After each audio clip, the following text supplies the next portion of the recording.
Are you looking to buy your first ham radio? Don't know where to start? Well, the last thing you need to do is go to another ham radio operator and ask for their advice. Sounds a little strange? Well, let me explain what I'm talking about. So if this is of interest, let's get started.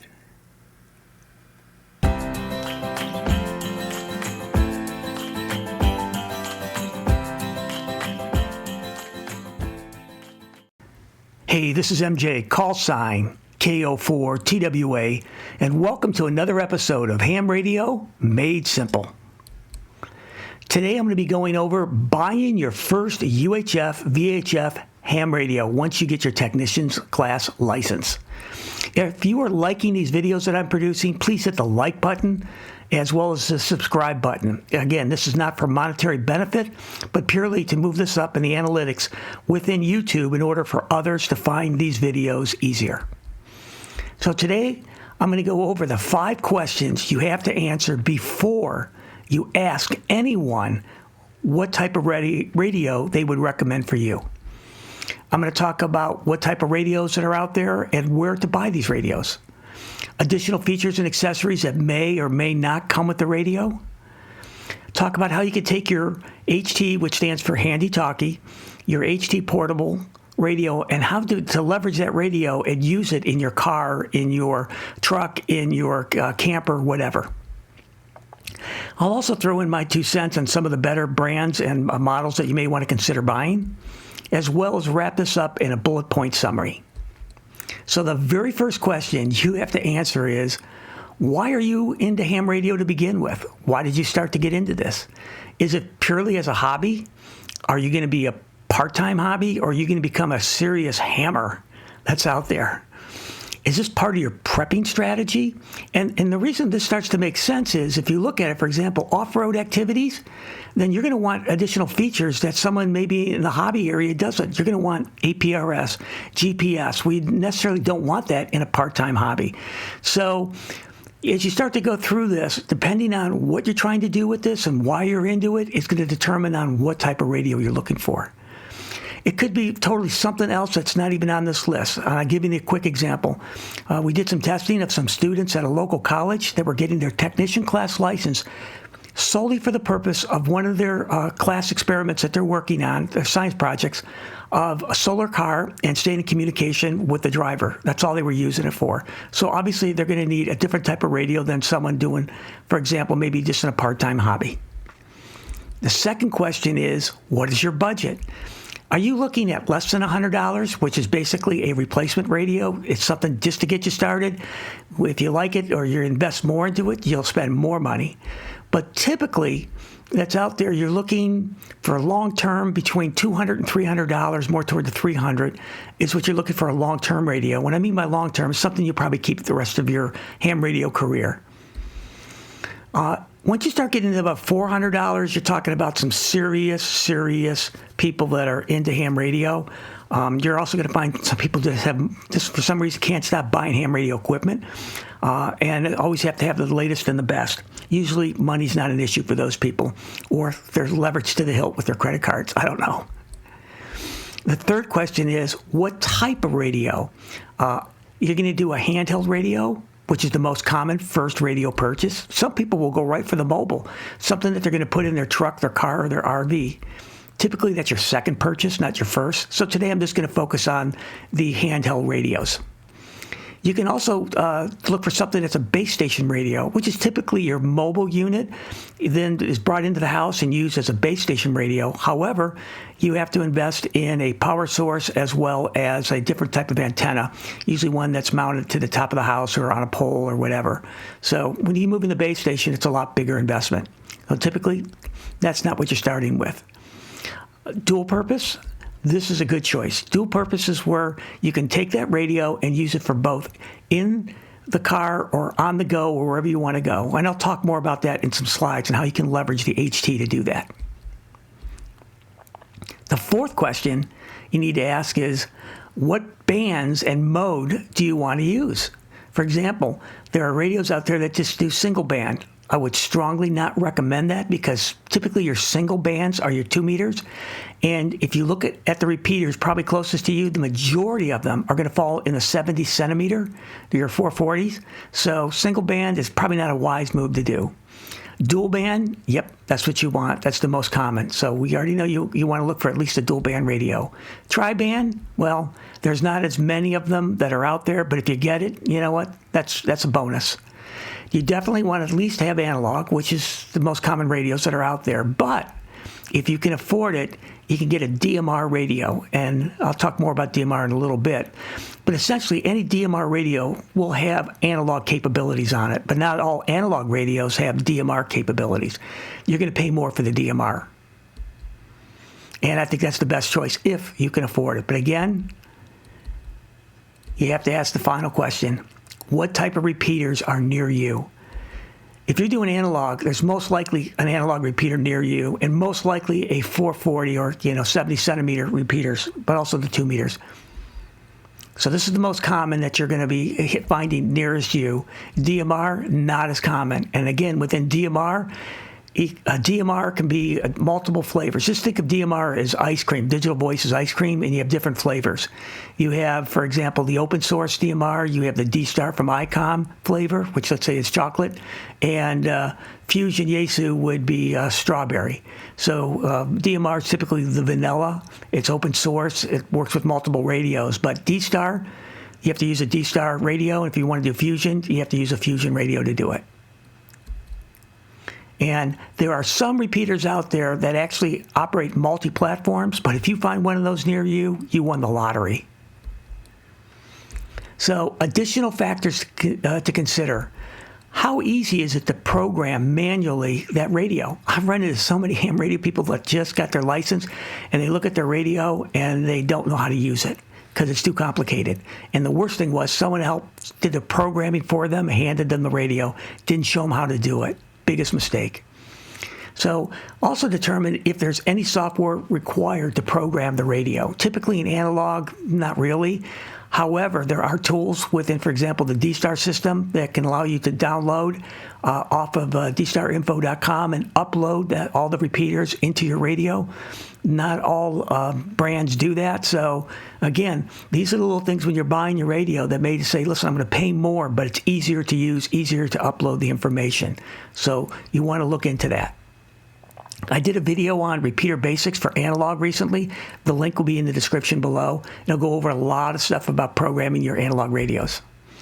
Now, when you're looking at digital repeaters, it's the same thing. How easy is it to put a repeater in manually? Not all of them do it the same way. The verbiage is not the same. What, if any, software is required? Now, typically in a digital repeaters for DMR, software does come into play because you get into what is known as like these chat rooms, these talk groups, whatever. And in order to put all that information in, it requires a lot more programming. Yes, you can program manually on the front to hit the repeater, but to hit these talk groups, you're going to have to be able to do that through the software.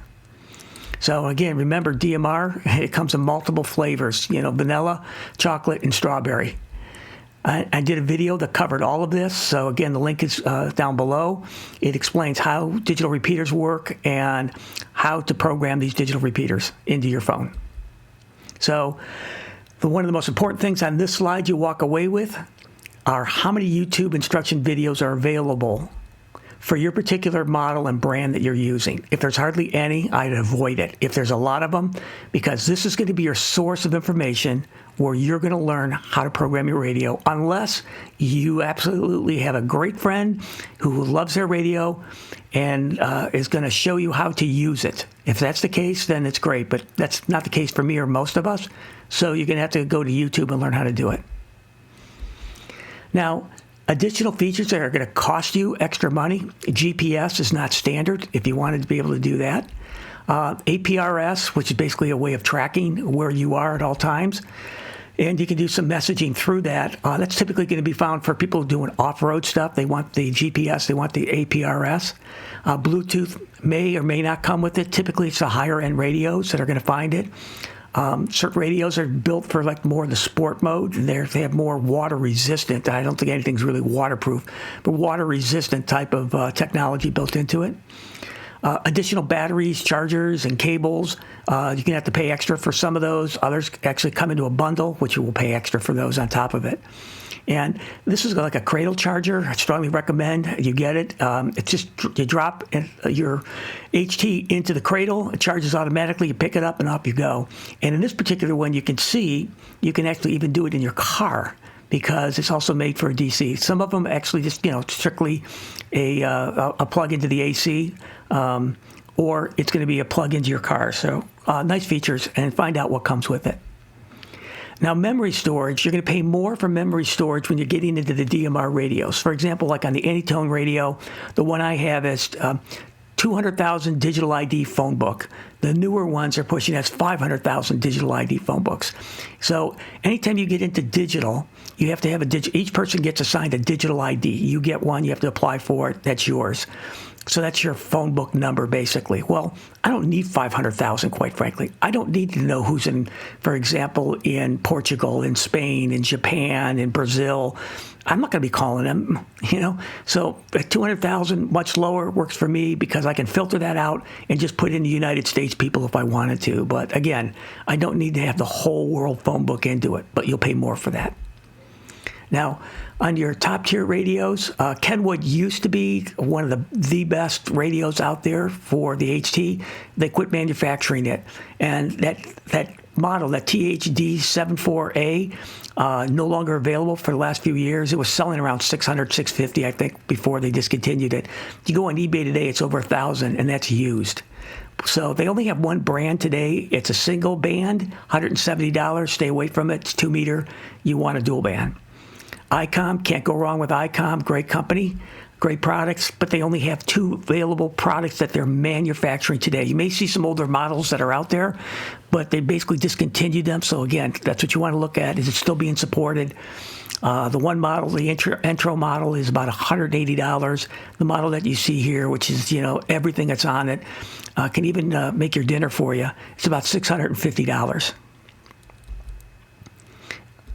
Now, when you look at Yaesu, they actually have 4 dual band offerings right now. So definitely recommend considering the Yaesu radios when you're looking. 4 choices. They range from $90 to $450 and a ton of videos. And a lot of people use their radios. Good quality. If you're getting into DMR, you can look at the Anytone radio right now. Price between $220 and $300. The $300 and up is basically going to include more packaged information with it. So you're going to get, for example, more batteries, cables, chargers, Bluetooth device, etc. can be in there. Plus, they tout the fact that it has 500,000 digital ID storage capability, for example. So you can buy it without all of that, stripped down for $220 on it. So depending on what you want to do, but great radio. I want you to look at this real closely here. Look at how this is set up. You see the P1, P2, the red and the green. Why I say that is because if you look at your mid-tier radio, here's the B-Tech. Here it is, the P1, P2, the red, the green. It's the same radio. So what you're going to find is some of these manufacturers out there, they sell it, and for example, somebody like B-Tech, or even Anytone, they're not the original manufacturers of the equipment. They just put their own firmware, some changes on it, and their own branding. But this is basically the same phone that I just showed you before. So here's an example of that. Now, you can get theirs at $240, maybe less if you shop around. But you want to make sure that on these phones that they are the dual band, because there are some B-Techs out there that are just single band. And it does DMR and analog. Alinco is a brand you're going to hear that's out there for quite a while, but quite frankly, they're out of stock most of the time. They were a Japanese company, outstanding manufacturer of products years ago. The Chinese manufacturing brought them over into manufacturing into China right now. I can't speak for the quality anymore, and availability is spotty at best. Now, TYT, here is their phone, and it's basically, again, analog dual band, 140 to 160, good choice, depending on the model. Now, if you look at the next manufacturer, look at the 2 phones. These 2 HTs look the same. Different firmware maybe, but they're pretty much the same. And what you're getting, basically, the difference is the price. 240 versus 140 to 160. Again, this is where you have to understand how this game is played. times same radios, different manufacturers and different firmware that are on there. That's why you need to shop around. Now, on your low-tier radios, the Bofang radios, and typically from $30 to $110, they have one DMR brand that I know of as of today. They may have more coming out, which they probably will. And nice thing about these radios are there's a lot of videos to help you on how to program these from YouTube. So, again, that is a major consideration. But it is a lower quality radio, but it will get you started. Radioddity, $70 to $105. You can look at their brand, good, solid quality that's out there, and good performing radio. Now, the one thing I want to point out is something is better than nothing. So if you have to get one of these two radios or something that's in here, this is where at least you can get in there for now and save up some money and buy a better radio down the line. So don't wait to get perfect. Start with good. But best value for the dollar if you're trying to start out on a limited budget, here is the BTEC, the UV5X3, $65. You can notice it looks like a lot like a Bofang because BTEC actually is a Bofang. But what it is, it's a U.S. company that takes the Bofangs, puts their own firmware and some changes to these radios, and resells them under their label. You need to replace the antenna on any of these radios that I'm talking about. I'll talk more about that in a little bit. But the nice thing about the BTEC is you can get U.S. support as opposed to when you buy from Bofang, it might be a lot more difficult to find who's going to support the product. So again, just, my 2 cents, if you're starting out limited budget, here's a great radio to get started. Now, basic understanding is you have to, when you look at these radios, they all have different powers or watts that they produce. So typically what you're going to find is the VHF is going to have a higher power of the two bands. You're looking for around like 7 watts. Some are 5 watts, some are 8 or 9 watts, somewhere in there, but 7 watts is pretty common. The UHF is going to be slightly lower in power. So typically you're going to find 6 watts or less. And you can see, remember, the 144.250 is your 2 meter, and your 432.550 is your 70 centimeter, or sometimes known as the 440. So if I look at the Anytone 878 power output, they rate it as, on the VHF, on their turbo, it's 7, 5, 2.5 watts, and 1 watt. So you can change the power on it. As well as on the UHF, it's going to be 6, which is lower than the 7, and the 5, 2.5, and 1 watt. So when you're looking at the radios, another criteria is look at the power of the wattage that's out there. They're all not the same. So where do you go to buy this stuff? Well, you're not going to go walk into a local Walmart, and buy these. And maybe I'm wrong, but maybe a Bofang, they may have a Bofang there, but typically you're not going to find these type of radios. So you're going to have to go to specialty ham radio distributors. One of them is DX Engineering, which I have bought. Great company. Ham radio outlets have the best inventory selection that is out there. Gigaparts has a great selection.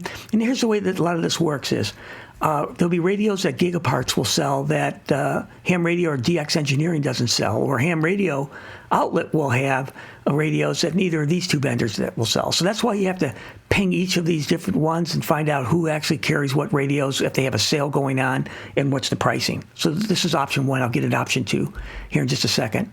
Another one is R&L Electronics. Again, they have weekly sales too. Bridgecom, you can buy theirs directly, or you can buy, like I bought mine on, I think Gigaparts was where I had bought one of my Anytone radios. So depending on where you want to go, check and see who's carrying what radios at what time, because it does change. So you can also go to some of the manufacturers direct, just like you can go to Anytone to buy it. You can go to Bofang Tech or BTEC to buy the radios, and they'll sell it directly to you, which you probably won't find on any of those other sites that I mentioned on the last slide. So depending, if you go to Amazon, I'm going to tell you right now, be careful. It's going to be higher in price, maybe with the exception of the Bofang, because a lot of the other dealers and manufacturers have to resell it through Amazon, so they kick the price up. So you're not going to get the lowest price on Amazon, but it might be available. And again, I'm not sure if it is original manufacturing equipment or it's a knockoff. Walmart.com may have some of the ham radios that you're looking out there. They're picking up more of that stuff recently. So I was kind of surprised on that one. eBay, you can look, they may have it, but they'll definitely have some used radios, and that's an option too. If you can find a higher end radio that's slightly used, then you're in great shape. There's a lot of people that get into ham radio thinking that they're going to be a serious hammer, and it's just overwhelmed on how to program the radio. They don't know how to talk to people. They can't get connected to the repeaters, etc. And they end up turning around selling their equipment that was hardly used. So keep an eye on that. And now for some bonus information I think will really benefit you when you purchase your first handheld radio and how you can use it in a more, I call it, mobile, flexible environment when it comes to the antenna. So let's look at this bonus information. Here what we're going to do is show you how to take your HT and use it as if it was a mobile radio unit. You need to buy the magnetic mount antenna, which you can get from any of those dealers that I showed you. Typically, it's going to have like an SMS connection that'll just screw right into your radio. But you don't want to be screwing it in and out over prolonged periods of time because it could damage the threads and your radio is no good. So what we're going to do is show you a technique in just a second here. But you might also want to consider buying a microphone. And again, it's optional. You can still use the push-to-talk on the handheld. Or if you want simplicity and you don't have to pick up the weight, go ahead and get a microphone and pay particular attention to the adapter. I believe this is a Kenwood adapter.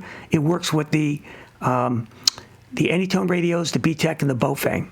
But Yaesu and Icom will probably have their own microphone specific to their hardware. So you can use a car charger, which is a great thing. Here's a bundle that comes with one of the Anytone radios, I think. And here is the charging system, what it looks like that would go into the battery in the back of your handheld. Here's also extra batteries. Here's the microphone. Here's an upgrade on the antenna, which is okay, but there's still a better choice that's out there. But at least have extra batteries if you're not going to do the charging system. So what you're going to need is an SMA to BNC adapter. The SMA is the name of the adapter, the type of connection, I should say, on your handheld radio. So when you unscrew the antenna, that's an SMA connection.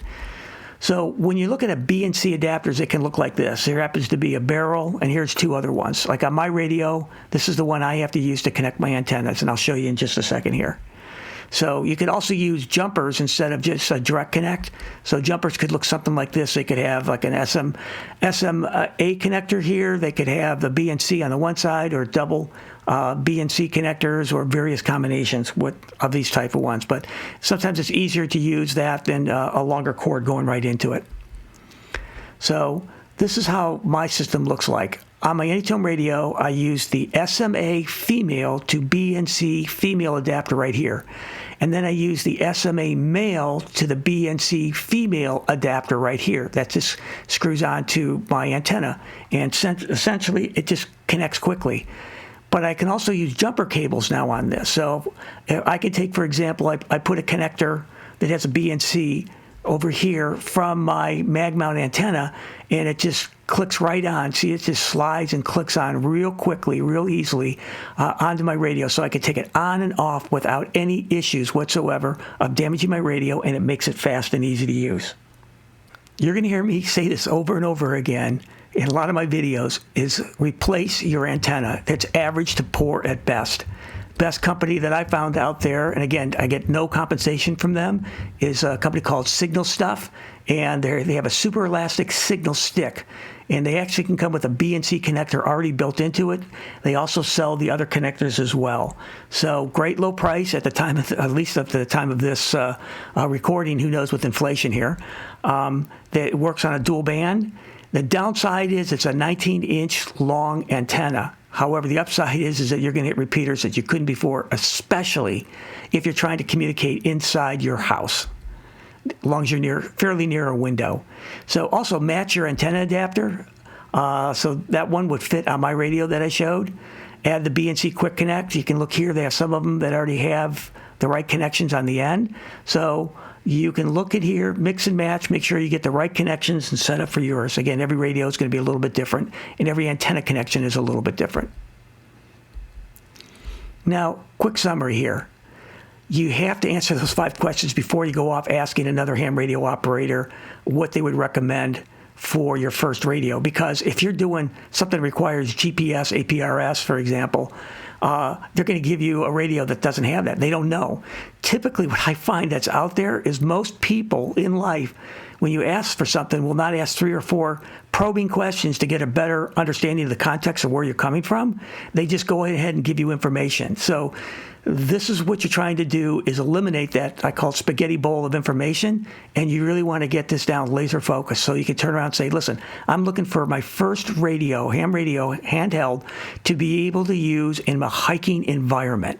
Or, hey, listen, I want my first radio, I have a low budget, I don't have much money, and I just want to make sure I can do analog today. What would you recommend? Be very specific in what you're asking now that you know the 5 questions. Remember, repeaterbook.com is where you go to find out the repeaters near you.